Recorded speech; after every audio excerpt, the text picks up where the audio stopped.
میں عرض کر رہا تھا کہ قرآن پاک کے اندر ایک چھوٹی سی سورت ہے اور قرآن پاک کی سب سے چھوٹی سورت ہے اِنَّا أَعْطَيْنَاكَ الْكَوْثَرَ فَصَلِّ لِرَبِّكَ وَانْحَرْ إِنَّ شَانِئَكَ هُوَ الْأَبْتَرُ۔ یہ سورت چھوٹی ہے لیکن یہ معانی کا سمندر اس کے اندر بھرا ہوا ہے، خزانہ بھرا ہوا ہے۔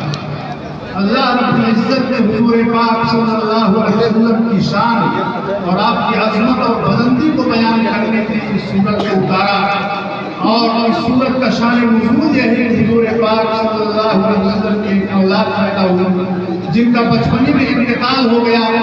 مکہ مکرمہ کے اندر مشرکین نے آپ کو طعنہ دیا کہ اب تو ان کی اولاد ختم ہو گئی، کون ان کا نام لینے والا رہے گا، کون ان کے کام کو آگے بڑھائے گا، اب تو ان کا مشن ختم ہو جائے گا۔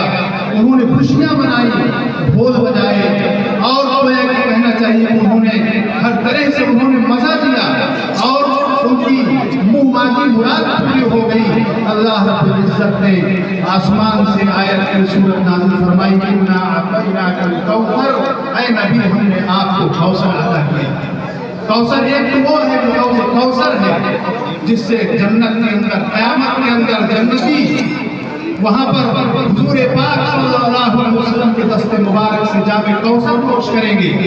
لیکن کوثر کا ترجمہ مفسرین نے کیا ہے کہ اے نبی ہم نے آپ کو خیر کثیر عطا کیا، ہم نے آپ کو خیر کثیر عطا کیا، ہم نے آپ کو وہ عطا کیا جو کسی کو نہیں دیا۔ آپ کو ہم نے وہ بلندی دی، آپ کو ہم نے وہ رفعت دی، آپ کو ہم نے وہ عظمت دی جو دنیا کے اندر کسی کو نہیں ملا۔ کہ ہوئے زمین پر آپ دیکھ لیجئے کہ اللہ کے رسول صلی اللہ علیہ وسلم کا نام نامی اسم گرامی جہاں پر دنیا کا کوئی سیکنڈ خالی ہوگا، کوئی لمحہ خالی ہوگا، جہاں پر حضور پاک احمد مصطفیٰ محمد مصطفیٰ صلی اللہ علیہ وسلم کا نام نامی نہ دیا جاتا ہو۔ اللہ کے نام کے ساتھ اگر کسی کا نام بند ہوتا ہے، اشہد ان لا الہ الا اللہ کے ساتھ اگر اشہد ان محمد رسول اللہ کی صدا بلند ہوتی ہے تو وہ کس کی صدا بلند ہوتی ہے؟ وہ محمد رسول اللہ کی صدا بلند ہوتی ہے۔ اے نبی ہم نے جیسا اخلاق آپ کو دیا ایسا اخلاق کسی کو نہیں ملا، جو حسن و خوبصورتی آپ کو عطا کی ایسا خوبصورتی کسی کو نہیں ملی۔ ہم نے جیسے چاہنے والے آپ کو دیے، یہ طعنہ دیتے ہیں کہ آپ کی اولاد ختم ہو گئی تو آپ کا کام ختم ہو گیا، آپ کا نام مٹ گیا۔ یہ سمجھ لو کہ آپ کا نام مٹنے والا نہیں ہے، ہم نے آپ کو جان نثار دیے ہیں جو اپنی جانوں کو آپ پر قربان کریں گے، اپنی اولادوں کو آپ پر قربان کریں گے، اپنی قیمتی سے قیمتی متاع اور سامان آپ پر قربان کریں گے۔ ایسے چاہنے والے دنیا میں نہ کسی کے پیدا ہوئے ہیں نہ قیامت تک پیدا ہوئے ہیں۔ اِنَّا أَعْطَيْنَاكَ الْكَوْثَرَ، اے نبی ہم نے آپ کو خیر کثیر دیا ہے۔ فَصَلِّ لِرَبِّكَ وَانْحَرْ، اے نبی آپ نماز پڑھیے، قربانی کیجئے۔ إِنَّ شَانِئَكَ هُوَ الْأَبْتَرُ، جو آپ کا دشمن ہے وہی ایسا ہے جس کا نام ختم ہو جائے گا، جس کا جو دنیا کے اندر سے بے نام و نشان ہو جائے گا، جس کا نشان ہٹ جائے گا، کوئی اس کا نام لینے والا اس دنیا کے اندر باقی نہیں رہے گا۔ آپ بتائیے ابو جہل کا نام لینے والا کون ہے؟ ابو لہب کا نام لینے والا کون ہے؟ امیہ بن خلف کا نام لینے والا کون ہے؟ کون بتا سکتا ہے کہ ان کی قبریں کہاں ہیں؟ کون بتا سکتا ہے کہ ان کی نسلیں کہاں ہیں؟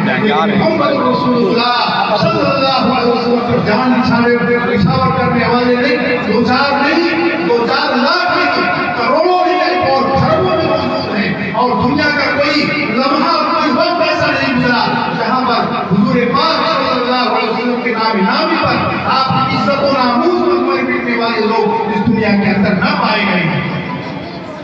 ان کے غلاموں کو دیکھ لیجیے، چشتی کا نامی ہندوستان کے اندر کیوں زندہ ہے؟ اس لیے انہوں نے اپنے نام کو، انہوں نے اپنے کام کو، اپنے مشن کو وہ مشن بنایا جو حضور پاک احمد مصطفیٰ محمد مصطفیٰ صلی اللہ علیہ وسلم کا مشن تھا۔